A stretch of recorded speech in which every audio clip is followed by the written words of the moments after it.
कि 2024 में तुम्हें नेस्तनाबूद करने की लड़ाई को हमने शुरू कर दिया है। आप ये जानते हैं कि अडानी के ऊपर केस है, अंबानी पे भी केस शुरू हो रहे हैं। उसकी बहस पार्लियामेंट में क्यों नहीं होने दी नरेंद्र मोदी ने?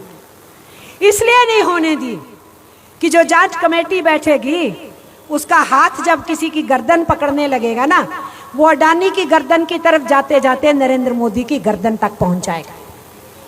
ये मालूम है मिस्टर नरेंद्र मोदी को, इसलिए उन्होंने उस पर जांच नहीं होने दी। मिस्टर नरेंद्र मोदी कुछ भी कर सकते हैं, क्योंकि इनके गुरु से पूछा था आपका प्रेरणा स्रोत क्या है? गुरु ने कहा था हिटलर और मुसोलिनी।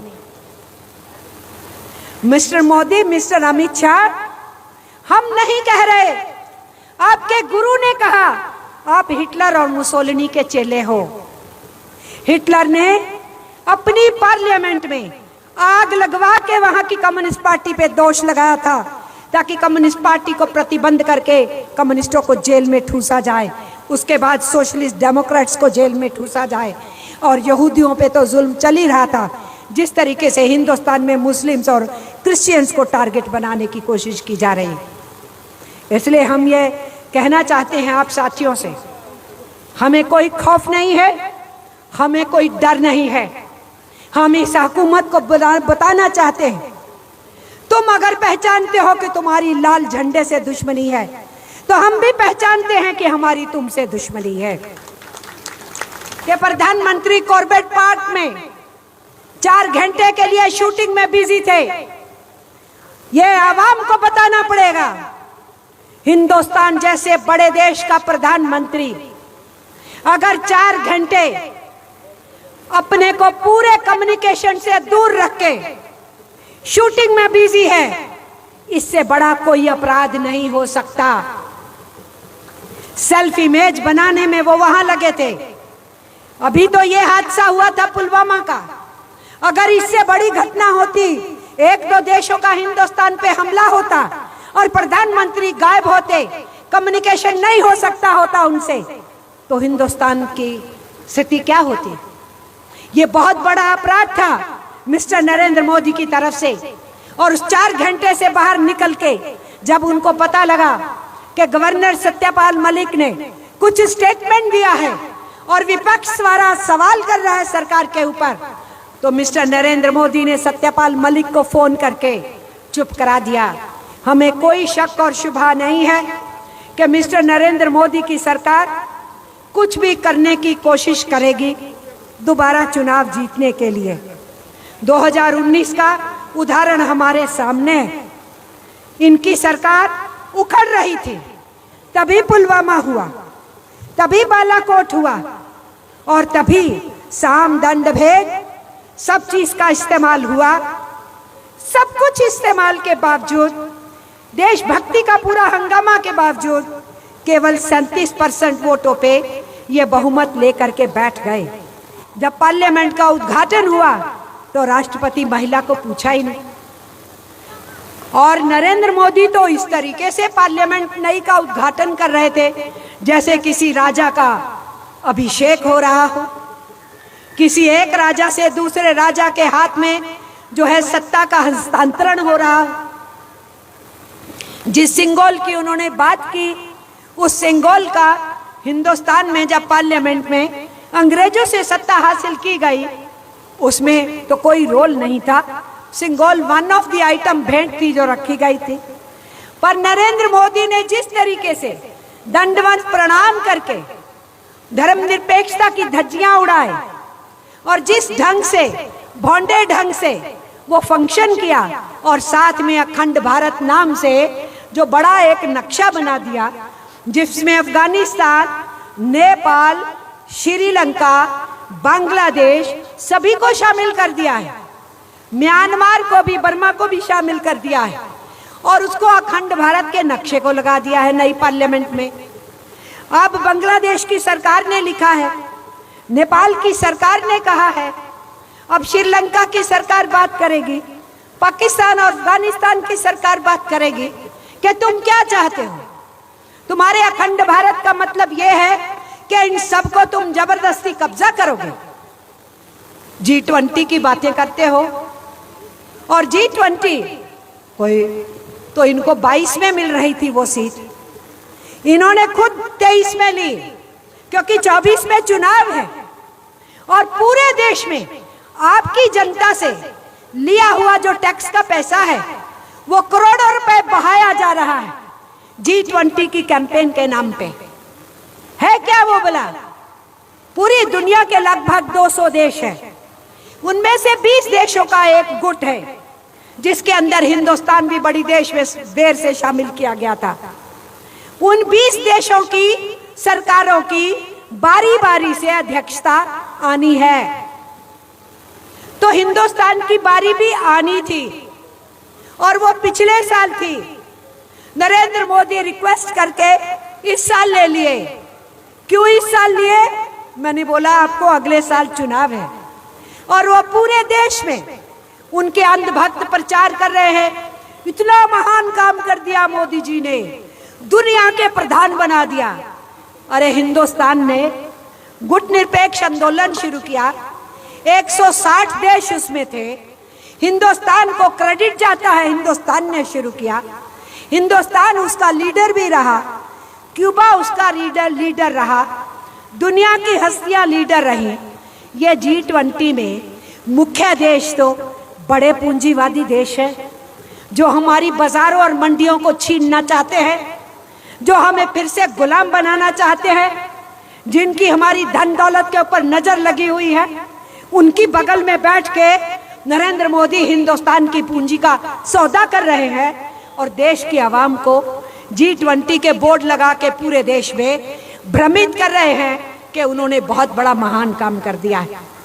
इसलिए इस माहौल के अंदर जब मिस्टर नरेंद्र मोदी के पूंजीपति मित्रों ने सारे चैनल खरीद लिए हों और वो चैनल केवल और केवल मोदी की सरकार का प्रचार करें और या जहरीले प्रचार को बढ़ावा देने में मदद करें, और सोशल मीडिया के ऊपर भी उनकी घुसपैठ है, और जो सोशल मीडिया में सक्रिय सही लोग हैं उसके ऊपर भी मोदी के लोगों का प्रहार हो।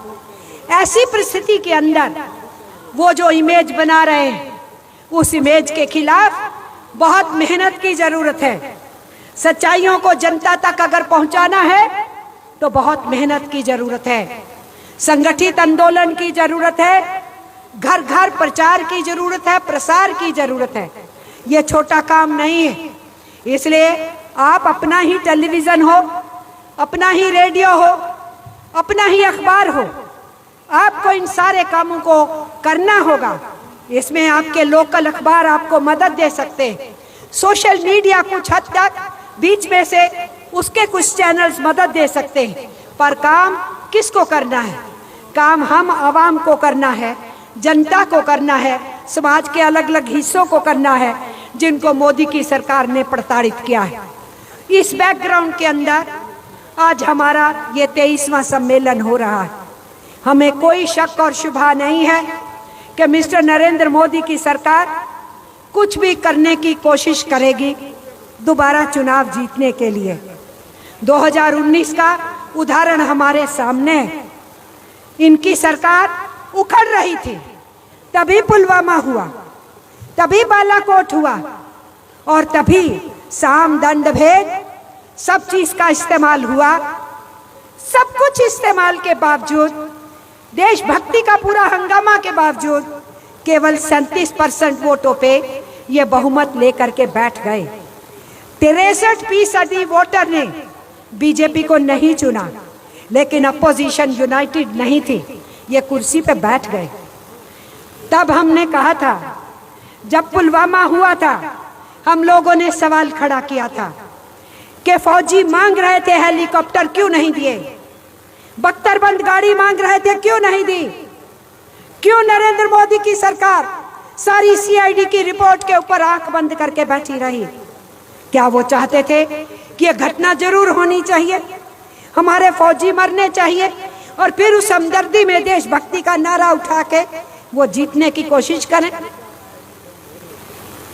तो सबको चुप करा दिया गया।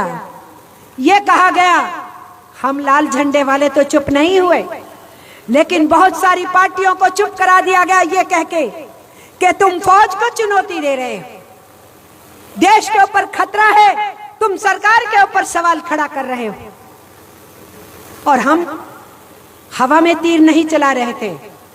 उस समय के गवर्नर ने घटना के आधे घंटे के भीतर बता दिया था कि सरकार से कोताही हुई है। और आज वही सत्यपाल मलिक जो वहां गवर्नर थे पब्लिकली स्वीकार कर रहे हैं ना इस बात को, आके बता रहे हैं ना जनता के बीच में कि प्रधानमंत्री कॉर्बेट पार्क में 4 घंटे के लिए शूटिंग में बिजी थे। ये आवाम को बताना पड़ेगा। हिंदुस्तान जैसे बड़े देश का प्रधानमंत्री अगर 4 घंटे अपने को पूरे कम्युनिकेशन से दूर रख के शूटिंग में बिजी है, इससे बड़ा कोई अपराध नहीं हो सकता। सेल्फ इमेज बनाने में वो वहां लगे थे। अभी तो ये हादसा हुआ था पुलवामा का, अगर इससे बड़ी घटना होती, 1-2 देशों का हिंदुस्तान पे हमला होता और प्रधानमंत्री गायब होते, कम्युनिकेशन नहीं हो सकता होता उनसे, तो हिंदुस्तान की स्थिति क्या होती? ये बहुत बड़ा अपराध था मिस्टर नरेंद्र मोदी की तरफ से। और उस 4 घंटे से बाहर निकल के जब उनको पता लगा कि गवर्नर सत्यपाल मलिक ने कुछ स्टेटमेंट दिया है और विपक्ष द्वारा सवाल कर रहा है सरकार के ऊपर, तो मिस्टर नरेंद्र मोदी ने सत्यपाल मलिक को फोन करके चुप करा दिया। ये आज हम नहीं बता रहे, सत्यपाल मलिक खुद बता रहे हैं कि प्रधानमंत्री का मुझे फोन आया और कहा कि आप चुप हो जाइए, कोई बयान मत दीजिए, हम दिल्ली पहुंचते हैं फिर देखेंगे। फिर अजीत डोवाल जो एनएसए का चीफ है, उसका फोन आया सत्यपाल मलिक को। उसने कहा अभी प्रधानमंत्री दिल्ली आएंगे, फिर हमारी लाइन बनेगी, रणनीति तय होगी, इसलिए आप चुप रहिए। तो 6 घंटे बाद रणनीति तय हो गई और रणनीति तय हो गई। पाकिस्तान ने कराया है, हिंदुस्तान को खतरा है, देशभक्ति का आह्वान है, फौजों की के साथ खड़े हो जाओ, सरकार के साथ खड़े हो जाओ, देश को बचाना है। और नरेंद्र मोदी उसके रक्षक हैं। और फिर बालाकोट का ड्रामा हो गया। उस पूरे माहौल में इलेक्शन जीता। मिस्टर नरेंद्र मोदी कुछ भी कर सकते हैं, क्योंकि इनके गुरु से पूछा था आपका प्रेरणा स्रोत क्या है? गुरु ने कहा था हिटलर और Mussolini. Mister Modi, mister Amit Shah, हम नहीं कह रहे, आपके गुरु ने कहा आप हिटलर और मुसोलिनी के चेले हो।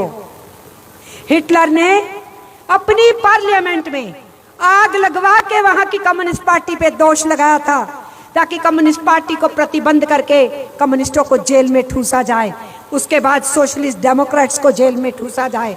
और यहूदियों पे तो जुल्म चल ही रहा था, जिस तरीके से हिंदुस्तान में मुस्लिम्स और क्रिश्चियंस को टारगेट बनाने की कोशिश की जा रही है। इसलिए हम ये कहना चाहते हैं आप साथियों से, हमें कोई खौफ नहीं है, हमें कोई डर नहीं है। हम इस हुकूमत को बताना चाहते हैं, तुम अगर पहचानते हो कि तुम्हारी लाल झंडे से दुश्मनी है, तो हम भी पहचानते हैं कि हमारी तुमसे दुश्मनी है। तुम अगर आज के दौर के अंदर सोचते हो कि तुम सबको कुचल करके दोबारा कुर्सी थामने के हथकंडों की तरफ आगे बढ़ोगे, तो फिर हम भी निर्णय लेते हैं, प्रतिज्ञा लेते हैं, मैदान में उतरते हैं कि 2024 में तुम्हें नेस्तनाबूद करने की लड़ाई को हमने शुरू कर दिया है। कर्नाटका की जीत विरोधी पक्ष की इस वक्त नरेंद्र मोदी को और पगलाए हुए हैं। उनकी हुकूमत एक के बाद एक उल्टे निर्णय लेने के लिए निकली हुई है। वो सोचते हैं कि पैसे के बल पे सब कुछ करेंगे। इसीलिए हमारे कॉमरेड ने उस घटना का जिक्र किया जो रिजर्व बैंक ने लुटेरों को ही घर में बुला के समझौता करने की बात की। आप ये जानते हैं कि अडानी के ऊपर केस है, अंबानी पे भी केस शुरू हो रहे हैं। उसकी बहस पार्लियामेंट में क्यों नहीं होने दी नरेंद्र मोदी ने? इसलिए नहीं होने दी कि जो जांच कमेटी बैठेगी उसका हाथ जब किसी की गर्दन पकड़ने लगेगा ना, वो अडानी की गर्दन की तरफ जाते जाते नरेंद्र मोदी की गर्दन तक पहुंच जाएगा। ये मालूम है मिस्टर नरेंद्र मोदी को, इसलिए उन्होंने उस पर जांच नहीं होने दी। बोलते हैं अर्थतंत्र बहुत बढ़िया है, जनता बड़ी खुश है, तो मिस्टर मोदी जवाब दीजिए ना। आपका क्राइम ब्यूरो रिपोर्ट दिया है इस बार कि पिछले साल जो आत्महत्याएं हुई, उन आत्महत्याओं में 25% आत्महत्याएं हमारे दिहाड़ीदार मजदूरों की हुई, जिसको महीने में 20 दिन काम भी नहीं मिला।